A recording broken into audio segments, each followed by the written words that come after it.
Hi అండి, welcome back to my channel. నేను మీ శ్రావణి. ఇవాళైతే నేను మీకోసం బీరకాయతో మంచిగా పచ్చడి ఎలా చేసుకోవాలో చూపించేస్తాను. ఇదైతే మాత్రం అచ్చంగా రోట్లో వేసుకొని ఎలా చేసుకుంటామో అంతే టేస్టీగా ఉంటుంది. రోల్ అనేది అవైలబిలిటీ లేని వాళ్ళు మిక్సీలో కూడా చాలా ఈజీగా అంతే టేస్టీగా ఎలా చేసుకోవాలో చూపించేస్తాను. ఇక బీరకాయ హెల్త్ బెనిఫిట్స్ కోసం వెళ్తే దీన్నే రిచ్ గార్డెన్ కూడా అంటారు. ఇందులో వాటర్ కంటెంట్ అనేది ఎక్కువగా ఉండడం వల్ల ఈ సమ్మర్లో అయితే మంచిగా పొట్టకి హాయిగా, అలానే డైజెషన్ కూడా ఈజీగా ఉంటుంది. అలానే ఇందులో అయితే లో క్యాలరీస్ ఉంటాయి, అలానే గుడ్ ఫర్ వెయిట్ లాస్ అని చెప్పొచ్చు. ఇదైతే మాత్రం లివర్కి సపోర్ట్ చేస్తుంది, లివర్ హెల్త్కి.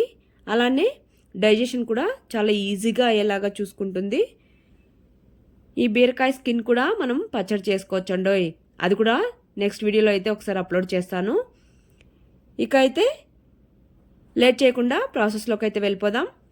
ముందుగా అయితే నేను ఇక్కడ బీరకాయ తీసుకొని వాష్ చేసేసుకొని పైన స్కిన్ మరీ ఎక్కువగా కాకుండా జస్ట్ లైట్గా ఇక్కడ చూపిస్తున్నట్టుగా అయితే స్కిన్ సెపరేట్ చేసేసుకొని ఈ విధంగా పెద్ద ముక్కలుగా కట్ చేసుకోవాలి.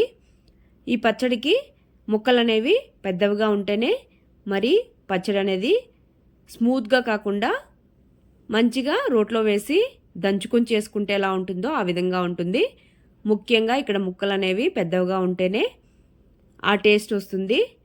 ఈ విధంగా కట్ చేసుకున్నాక వాష్ చేసి పక్కన పెట్టేసుకోవాలి. ఇప్పుడైతే స్టవ్ మీద కడాయి పెట్టేసుకొని కొద్దిగా ఆయిల్ వేసుకొని ఇందులోనే ఒక పావు స్పూన్ దాకా మెంతులు, ఒక స్పూన్ ధనియాలు, ఒక స్పూన్ జీలకర్ర వేసుకొని మంటను మాత్రం లో ఫ్లేమ్లోనే పెట్టుకొని ఈ విధంగా కాస్త దూరగా ఫ్రై చేసుకోవాలి. ఈ విధంగా ఫ్రై అయ్యాక గుప్పెడి దాకా పల్లీలను కూడా వేసుకొని వాటిని కూడా కాస్త దూరగా ఫ్రై అయ్యేంత వరకు ఈ విధంగా కలుపుతూ ఫ్రై చేసుకోవాలి. తర్వాత వెల్లుల్లి వేసుకొని అది కూడా ఒక 2 నిమిషాల పాటు ఫ్రై చేసుకోవాలి. మరీ మాడిపోయి కలర్ వచ్చేంత వరకు కాకుండా ఈ విధంగా ఒకదాని తర్వాత ఒకటి వేసుకొని ఈ విధంగా ఫ్రై చేసుకోవడం వల్ల అన్నీ మంచిగా ఈవెన్గా ఫ్రై అయిపోతాయి. అవి కూడా ఫ్రై అయ్యాక పచ్చిమిర్చి వేసుకొని, ఇక్కడ పచ్చిమిర్చి అనేది కాస్త ఎక్కువ వేసుకుంటే బాగుంటుంది పచ్చళ్ళకి, ఏ పచ్చడికైనా వేసుకొని ఒక 2 నిమిషాల పాటు ఫ్రై చేసుకున్నాక తీసి ఒక ప్లేట్లోకి పక్కన పెట్టేసుకోవాలి. తర్వాత అదే ఆయిల్లోనే మనం కట్ చేసి పెట్టుకున్న బీరకాయ ముక్కలను వేసుకొని ఒక 2 నిమిషాల పాటు ఫ్రై చేసుకోవాలి. మంటను మీడియం ఫ్లేమ్లో పెట్టుకొని ఈ విధంగా ఫ్రై అయ్యాక మూత పెట్టుకొని ఒక 50% వరకు కుక్ అయ్యేంత వరకు ఈ విధంగా మూత పెట్టుకొని కుక్ చేసుకోవాలి. బీరకాయ త్వరగానే ఫ్రై అయిపోతుంది, ఎంత పెద్ద ముక్కలైనా కూడా.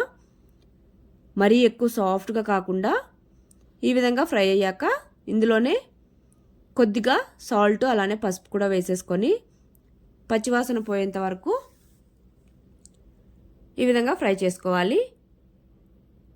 ఫ్రై అయ్యాక టమాటో ముక్కలు కూడా ఈ విధంగా పెద్ద ముక్కలుగా కట్ చేసుకొని వేసుకోవాలి. అలానే ఆనియన్ కూడా ఒకటి ఈ విధంగా పెద్ద ముక్కలుగా కట్ చేసుకొని వేసుకున్నాక ఒక 2 నిమిషాలు అయితే పైన టొమాటో స్కిన్ అనేది సెపరేట్ అయ్యి ఆనియన్ అనేది కాస్త మెత్తబడితే సరిపోతుంది. అస్సలు ఎక్కువ ఫ్రై అవ్వాల్సిన పని లేదండి. మూత పెట్టుకొని 1 నిమిషం పాటు ఈ విధంగా అయితే ఫ్రై చేసుకోవాలి. ఈ విధంగా ఫ్రై అయ్యాక ఇందులోకి అయితే పచ్చికరివేపాకండి కొద్దిగా వేసుకోవాలి.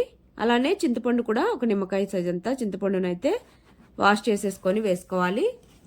అలానే ఒక గుప్పెడ దాకా కొత్తిమీరను కూడా వాష్ చేసుకొని వేసుకున్నాక అన్నింటినీ ఒకసారి బాగా మిక్స్ చేసుకొని ఈ విధంగా అయితే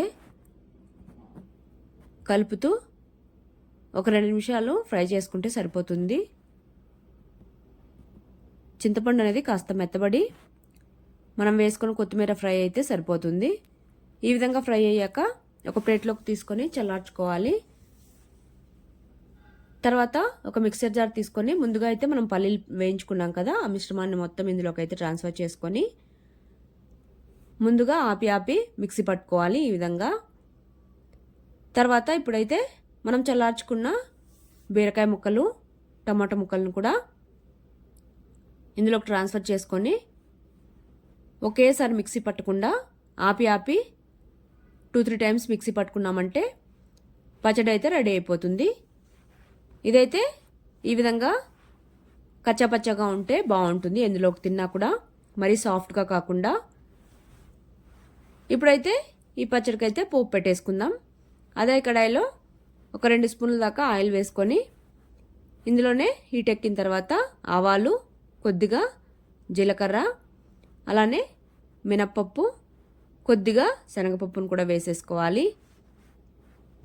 తర్వాత ఎండుమిర్చిని కూడా వేసేసుకొని కాస్త ఫ్రై అవ్వనివ్వాలి. మంటను మాత్రం సిమ్లోనే పెట్టుకొని దోరగా వేయించుకోవాలి. ఈ పోపు అనేది పచ్చళ్ళలో మంచి టేస్ట్ని ఇస్తుందండి.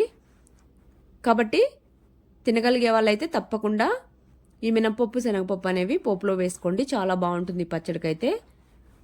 ఇవి ఫ్రై అయ్యాక ఇందులోనే కరివేపాకు కూడా వేసేసుకొని 1 నిమిషం పాటు ఫ్రై చేసుకున్నాక మనం మిక్సీ పట్టుకున్న పచ్చడిని అయితే ఇందులోకి ట్రాన్స్ఫర్ చేసేసుకొని ఒక 2 నిమిషాలు మిక్స్ చేసేసుకొని స్టవ్ ఆపేసి సర్వ్ చేసేసుకోవచ్చు. అంతే అండి, సింపుల్గా అయిపోతుంది, టేస్టీగా కూడా ఉంటుంది. మాకు పచ్చడి చాలా ఇష్టం అనుకునే వాళ్ళు తప్పకుండా ట్రై చేయండి, చాలా నచ్చుతుంది. ఇదైతే మాత్రం ఇక రైస్ అంటే వదులుకోలేని వాళ్ళైతే కంపల్సరీ ఈ పచ్చడి వేసుకొని నెయ్యి వేసుకొని తిని చూడండి, చాలా బాగుంటుంది. అలానే దోశ, చపాతీలో కూడా చాలా బాగుంటుంది. సో తప్పకుండా ట్రై చేసి మీకు ఎలా వచ్చిందో కామెంట్ చేయండి. బాయ్.